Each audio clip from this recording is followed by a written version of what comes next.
মানুষ যেহেতু মাত্র দুইজন, যত শর্টকাটে রান্না করা যায় ততই ভালো। আমার হাজবেন্ডের ডিম ভুনা অনেক পছন্দ, তাই ভাবলাম আজকে ডিম ভুনা দিয়েই চালিয়ে দিই। হ্যালো এভরিওয়ান, আসসালামু আলাইকুম। কেমন আছেন সবাই? আমি তো অনেক ভালো আছি। দেখেন, আজকে কিন্তু অনেক বেশি রোদ উঠেছে। সকাল সকাল ঘুম থেকে উঠেই দেখলাম অনেক রোদ উঠেছে, তাই চলে আসলাম। সকালের নাস্তাটা তো করতেই হবে। নাস্তার জন্য আমি চা বসিয়ে দিয়েছি। আসলে চা আমার অনেক পছন্দ, দিনে একবার হলেও আমি চা খাই। আর পাশে আমার মেয়ে কথা বলছে, নয়েজ অবশ্যই ইগনোর করবেন। আসলে ছোট বাচ্চা ঘরে থাকলে আসলে যা হয়, সে অনেক কথা বলে, নতুন নতুন কথা শিখতেছে। এর জন্য দুধ এবং চা এর সামনে যতই দাঁড়িয়ে থাকি পড়বে না। যেই একটু দূরে যাই সেই একদম উতলায়া পড়ে একদম সব শেষ হয়ে যায়। সেটা আর বলে কোনো লাভ নেই। অলরেডি কিন্তু আমার চা হয়ে গেছে। আর হ্যাঁ, আমার হাতে চা কিন্তু অনেক মজা হয়। নিজের একটু প্রশংসা করে নিলাম। এই যে আজকে একদম সিম্পল নাস্তা সকালের, চা এবং পরোটা। নাস্তা যেহেতু শেষ করেছি, দুপুরের রান্নাবান্নাও তো শুরু করতে হবে।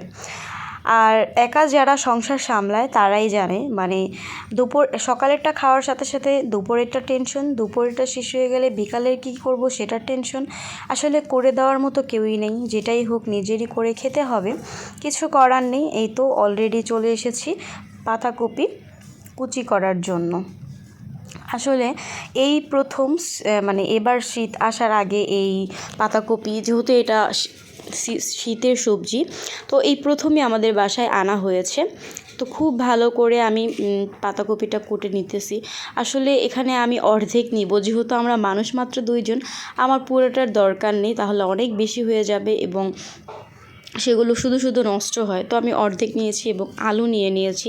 আর এদিকে কিন্তু আজকে ডিম ভুনা করব। ডিম কিন্তু আমার জামাইয়ের অনেক পছন্দ, সে ডিম ভুনা অনেক পছন্দ করে। তার যদি ডিম ভুনা হয় আর কিছুর দরকার হয় না।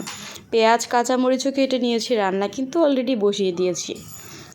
প্রথমে আমি ডিমগুলোকে একটু ভালো মতো ভেজে নেব। এর জন্য আমি লবণ এবং শুধু একটু হলুদ নিয়েছি।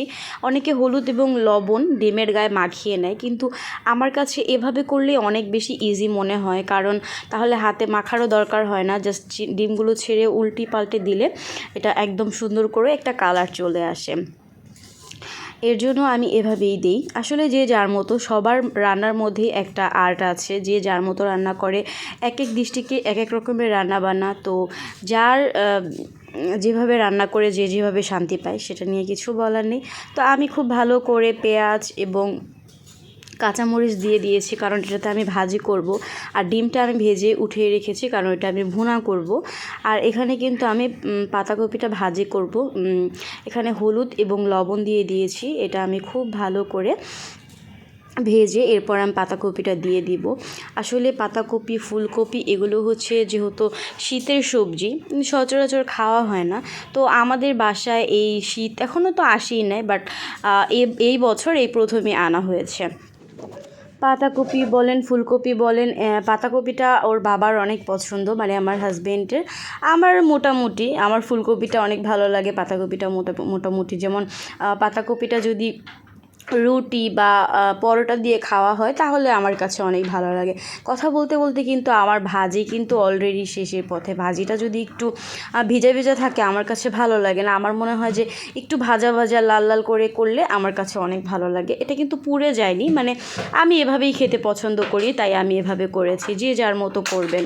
এখন কিন্তু আমি ডিম ভুনাটা বসিয়ে দিয়েছি। আর হ্যাঁ, একটা কথা বলি, আমার বাসাটা একদম মেন রোডের সাথে, তো অনেক গাড়ি যায়। আমি চাইলেও আর কি নয়েজ সরাতে পারি না, যতই চেষ্টা করি, বাইরের সাউন্ড আসেই। আর আমার ঘরে যে একটা বুড়ি আছে, সে তো, তার কথা তো বলে শেষ নাই। সে কত কাজ যে করে সারাদিন, তার এটা ওইটা ধরা লাগে, এটা ওইটার শব্দই যে দেখেন, এখনও সে কত কিছু করতেছে।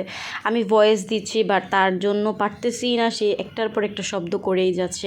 আসলে যাদের বাসায় ছোট বেবি আছে তারা কিন্তু বুঝতে পারবে আমার প্রবলেমগুলো। কথা বলতে বলতে ডিম ভুনার জন্য আমি কিন্তু হলুদ, লবণ, মরিচ সব কিছু দিয়ে পেঁয়াজটা ভালো মতো কষিয়ে নিচ্ছি।